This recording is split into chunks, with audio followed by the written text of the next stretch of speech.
So welcome everyone to today's BC Support Unit webinar, which will be about an hour in length. We're pleased today to have Shirley Wong, the Assistant Executive Project Manager for Data Management and Stewardship with the BC Ministry of Health, to present on the Health Data Platform. I'd like to begin this webinar by acknowledging the traditional territories of the Musqueam, Tsleil-Waututh, and Squamish nations from whose traditional lands we're leading this meeting today. You've probably noticed that we've muted you as you've joined the webinar to avoid background noise during the presentation. We encourage you to use the chat box to share questions for a discussion at the end of the presentation. The chat box can be found in the top right area of your screen. At the end of the presentation, your microphone will be unmuted so you can ask your question using your microphone or via the chat, whichever you prefer. This webinar is being recorded and will be available on our website, which is bcsupportunit.ca, under resources, so you can share it with your friends and colleagues. So with that, over to you, Shirley, and welcome everyone. Well, thank you, Pat, and thank you for the opportunity to present today. As Pat mentioned, I'll be talking about the Health Data Platform Initiative. Oh, okay, that seems to navigate.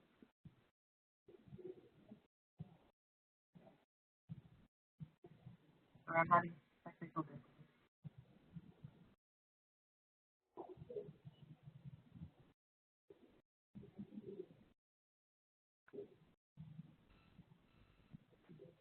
I'm not sure what happened. So the presentation objective is actually to increase the awareness about the Health Data Platform Initiative. Why is it important to the health system and to British Columbians? How will it advance health research with better access to data? And basically to describe the various components of this project. And we have time at the end of the presentation, as Pat mentioned, for questions and discussion. Sorry, Shirley, it's a little difficult hearing you. You need to speak a little louder, please. I can do that. I'll just hold up.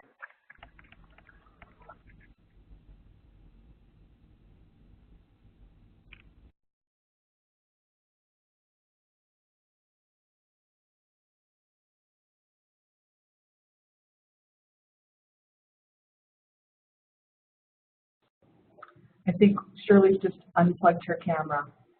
Shirley, are you still able to hear us? And so how do we successfully manage these changes and maintain a safe, high-quality, sustainable environment? The ministry has identified two priority areas, primary care and surgical care. The primary care strategy is focused on implementing a primary care model that provides comprehensive and coordinated team-based care linked to specialized services with focus on improving health outcomes for seniors and those with mental health and substance use issues. The surgical strategy is really about timely access to appropriate surgical procedures. So Shirley, we're not seeing your slides anymore. Oh. We're seeing what looks like the Rocky Mountains.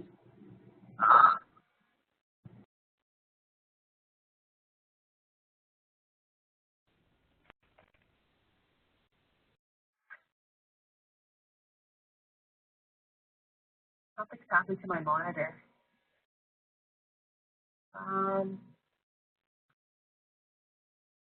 Context of our health system and the large portion of the budget that we actually spend on healthcare within the provincial budget, and so the challenges that we have, and how do we continue to meet the changes that are happening in our population and be successful.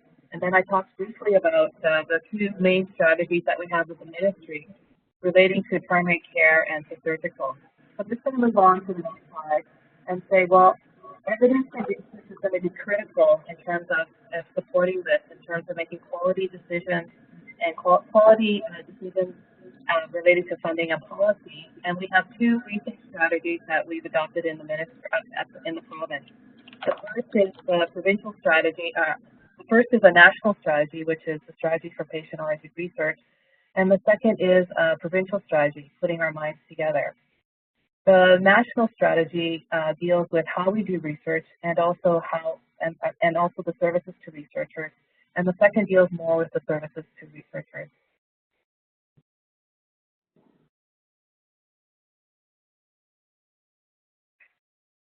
So how do the two initiatives work together, SOAR and the Health Data Platform Initiative? The Health Data Platform Initiative is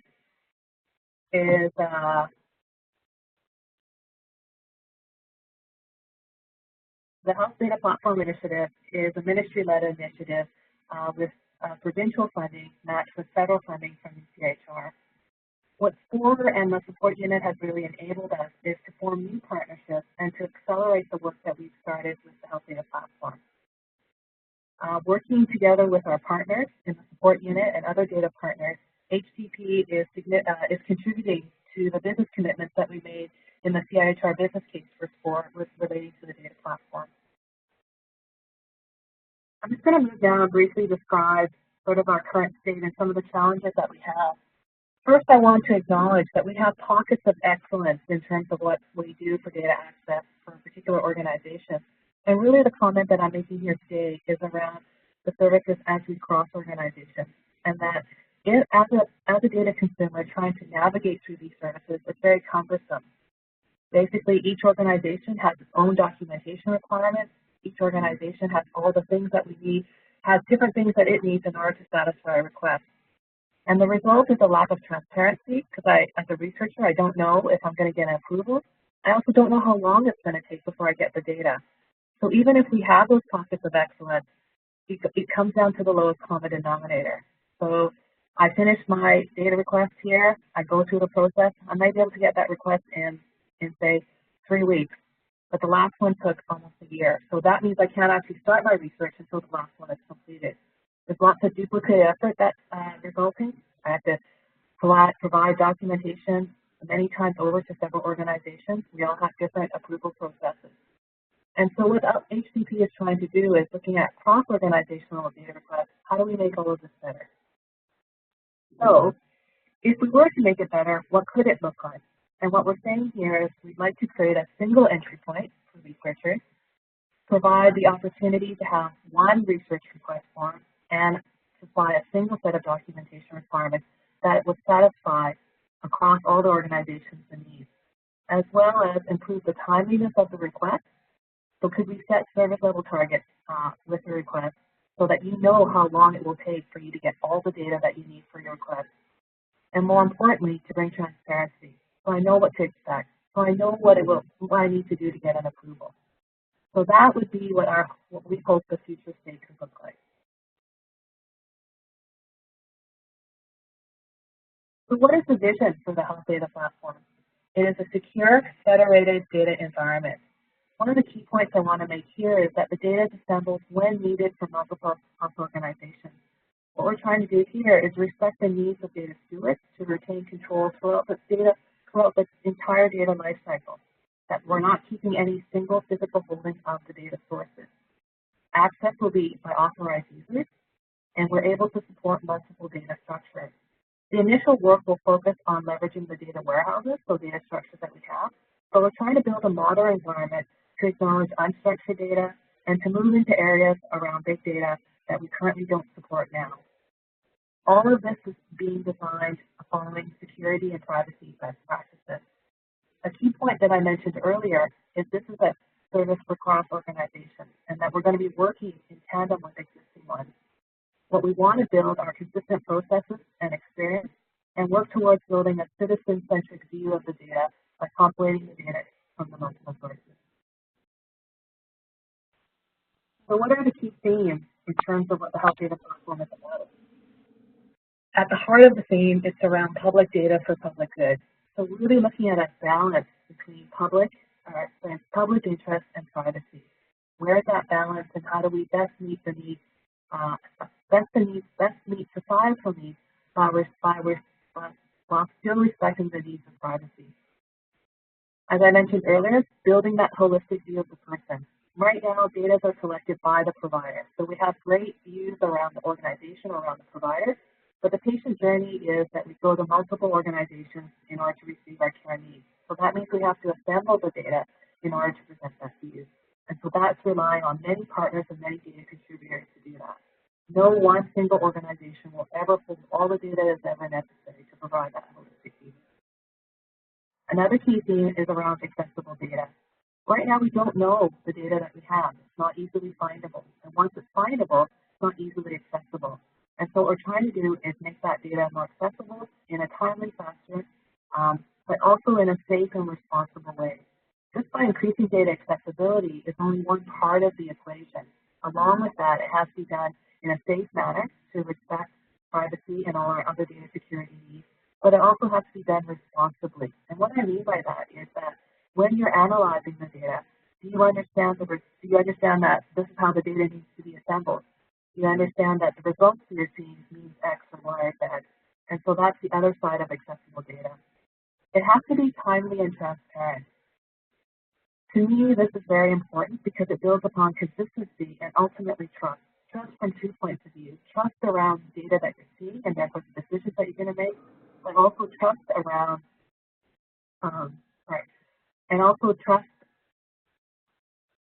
the processes that we have. Because if we're consistent, then you have confidence in the system that we have. And for most people, it's to address timeliness. Some of our processes right now take a long time to complete. And so can we improve upon our timelines? I think there's lots of room for improvement. The last key theme is around building on learning. And what we mean here is, right now we spend a lot of effort up front preparing the data to get it ready for analysis. Wouldn't it be great if some of that work could be done in advance so that we can move to more analysis-ready data sets? On the other side of the equation is, can we work better at supporting sharing of methodologies or data concepts so that you're not always starting from the beginning to build a methodology, for example, to define diabetes? So could you build on that and be able to use that? But also what happens here is that you're able to build on a consistency of understanding so that you can say that I built this analysis on using this diabetes definition, and we can go to an inventory that actually shows you how that definition was defined. So these are the key themes that we're working on in building the environment. What I want to do now is talk about the actual projects that are underway to enhance data and services for researchers. The first project I want to talk about is streamlining data access. And the focus of this work is improving the request process, the approval process, and the getting data process, and the getting data part across organizations. And so basically what I summarized earlier in our future state is what streamlining is meant to focus on. The first part of it, the people side of it. A complementary project to that would be STARS. So that's secure technology for analytics and research services. So this will be the secure technical environment for assembling and linking the data from multiple holdings to achieve that target state that we're talking about. For streamlining access, we've completed a unified data access model. We've done our first initial consultation with the impacted stakeholders from the health authorities and the ministry, and we've gotten some really positive feedback in terms of the model. And the next phase of that work is to work towards implementation. I'm just in the process of assembling of verifying the project committee for that work, and then hopefully later this month we'll be kicking off this work. With respect to STARS, we successfully completed proof of concept, and what we've done is we've engaged 3 vendors to help us understand the art of the possible. Based on our basic set of requirements, we asked them to look at how could we do some of the things that I described earlier from a technological point of view. We are right now in the process of assembling an RFP, and hopefully that will hit the streets very shortly to work with us. Successful proponent will be working with us to build that technical environment. Can I ask you to be sure you're speaking up, Shirley, please? Okay. Thanks. The next set of projects is direct access. So this is improving researcher access to more current data from the Ministry of Health. This project is actually in partnership with Pop Data. Currently, the data that Pop Data receives from the ministry is extracts on an annual basis. And we've heard many times over that data is very old by the time it's ready for use. What the Direct Access Project will allow Pop Data to do is when it receives approved research requests, it will be able to draw that data directly from Health Ideas. And Health Ideas is the ministry's data warehouse. So that means that the data that the researcher could access is as current as what the ministry has. We've successfully completed our first data set, which is PharmaNet, and Pop Data is currently working with the ministry on the next set of holdings over the next few months. So you'll be able to see, hopefully over time, an improved level of currency with respect to ministry data, that will be available through POP data. The second project is around patient survey data.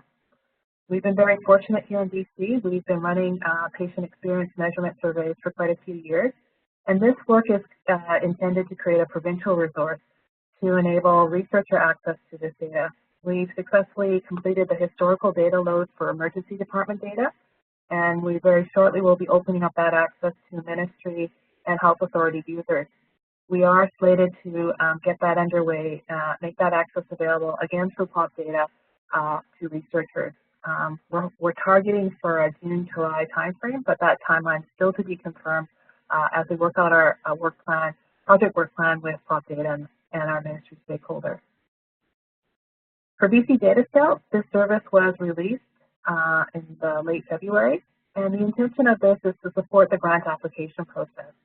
It gives the researcher an ability to understand if the cohort is of sufficient size to support the analysis that they would like to do. The service has been open, and we hope that many people will take part. As part of that service as well, it will also generate a letter that could be attached to the grant application to verify that the researcher has done his or her due diligence around making sure that there is a sufficient cohort size available to support the research that they're seeking to do.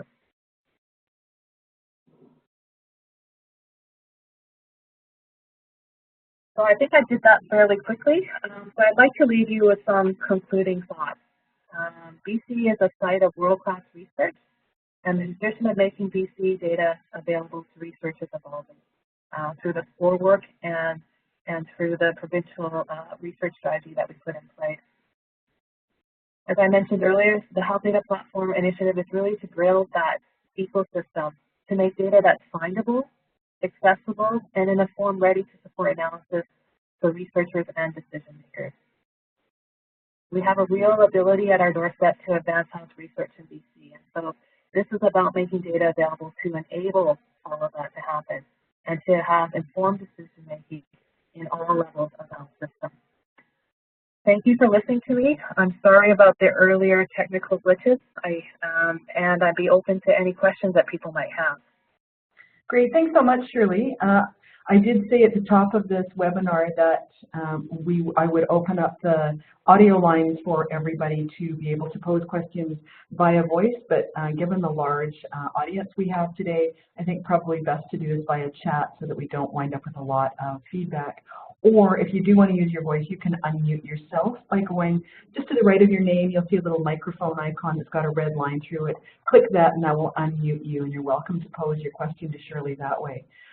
Otherwise, use the chat function. You'll find the chat box located in the top right-hand area of your screen. Click that and you'll be able to enter your question. Click send and I can read it aloud for everybody. So the first question is there more shareable information about the STARS model, Shirley? At this point, no. As soon as the RFP is released, I'm happy to make those parts available. So that should be available very shortly. Thank you. Next question is, do you have progress milestones projected into the future? I do. I didn't share when STARS would be available. That's my omission. So basically what we're planning is to have a minimum viable solution available March 2019. Right now we're working through the details of what those services will be. As soon as we complete the RFP, engage our vendor, we'll be in a much better position to more clearly articulate what that minimum viable solution will be and what the services will look like that we're offering on March 2019. Thanks, Shirley. Do we have any other questions, either by voice or by chat? Somebody is wondering if it's possible to get a copy of the slides. I'm assuming, Shirley, that we can do that, put them up on the website? I can do that, yep. Great, thanks. So we'll have the slides up on the BC Support Unit website along with the recording, probably by Tuesday of next week. Next question is, bear with me 1 second while I scroll up to read it all. It's great that the Data Scout service will provide letters for researchers to submit with their grant applications. Can you please tell me more about the process for getting these letters? Oh, what that does is as you use the Data Scout tool, the letter gets automatically generated as part of the service. So when you use the tool, you're able to ask questions of the ministry data anyways, to see if there's a sufficient cohort size. And at the conclusion of that process, a letter is generated that you could attach. Please go to the POP Data website. There's an educational video that can take you through that whole process. And that's www.popdata. Oh, how about if I'm able to provide that to you, Pat? How about if I do that later? We can post some maybe answers to this later. That sounds great. Okay. That sounds perfect. Thank you. Can I jump in? It's Gitta here from Pop Data. Please, go ahead, Gitta. Yes, it's popdata.bc.ca. And what you will see on there is currently a little note. There's been some technical glitches that we're working through that are between the partners, and we're working on it. So I'm going to say that right away. But it's working, but it's not working as smoothly as we'd like it to be right now. But I have reassurances from some of the partners that it's being looked at as we speak. Okay, great. Thank you, Gita. That's great. You're welcome. You didn't know I was listening, so I was fiddling here with the trying to unmute my buttons. Thank you. You figured it out, and if anybody else wants to explore that, to unmute themselves to ask a question, please go ahead. The next question is, hi Shirley, where does the access to data for public health, performance measurement, and program evaluation fall in this scheme of new platforms? So that's currently contemplated in our design. Right now, the initial focus is on research, but it's very much in the way we've designed the services. We're looking at a service that can support researchers and the decision makers, which includes health authorities and the ministry in terms of our information needs. Right now, as I said earlier, the unified access model in its design supports all of that, but the initial focus will be on enabling researcher access.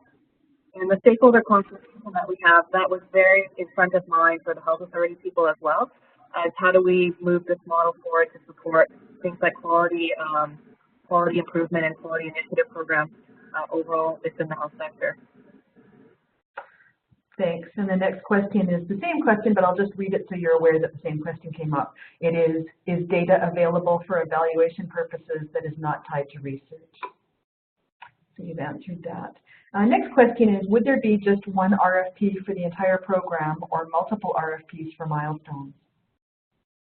Right now, the RFP that we're looking at is just for STARS. So that's just the technical environment. We'll very shortly be putting forward for that. At this point, I'm only contemplating one.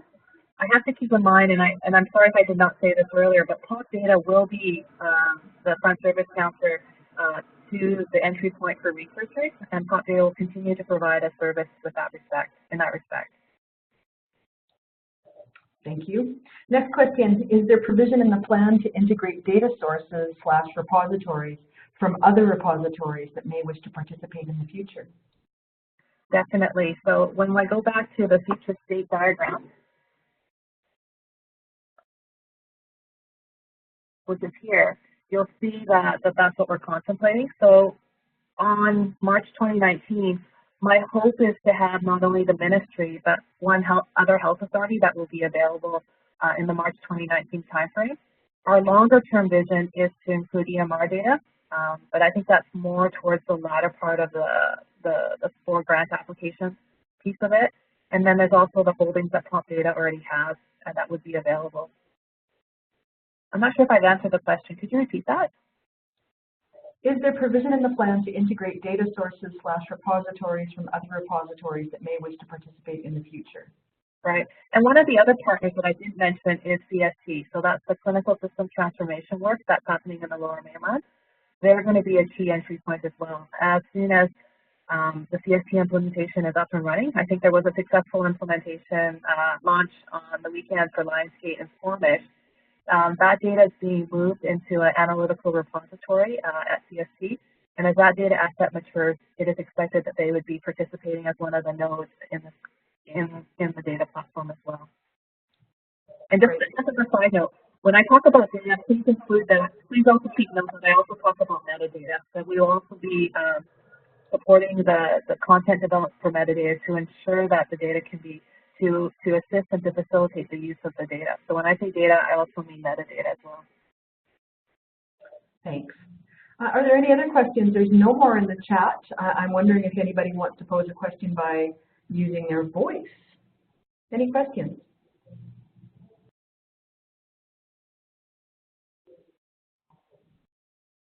Any questions? Just kind of wasting a little time here to see if anybody's trying to figure out how to unmute themselves. So to unmute yourself, just find your name in the list of participants just underneath the display that is Shirley's smiling face, and right-click on the microphone icon on the right side of your name. Any questions? Hearing none then, Shirley, I think that your responsibilities here in delivering this webinar are complete. On behalf of the BC Support Unit, I'd like to thank you very much for your time and your effort in putting this together. I know that we've had a nice collection of participants today, a larger audience than we typically see on a Friday afternoon, so thank you everybody for coming out and tuning into Shirley's presentation. As mentioned earlier, this recording will be up on our website, bcsupportunit.ca, and we'll also be tweeting about it and including it in our newsletter. We're getting some chats back, Shirley, thanks to you for your great webinar. So thanks on behalf of everybody who's tuned in today, and great weekend, everyone. Bye now. Thanks, everyone. Bye-bye.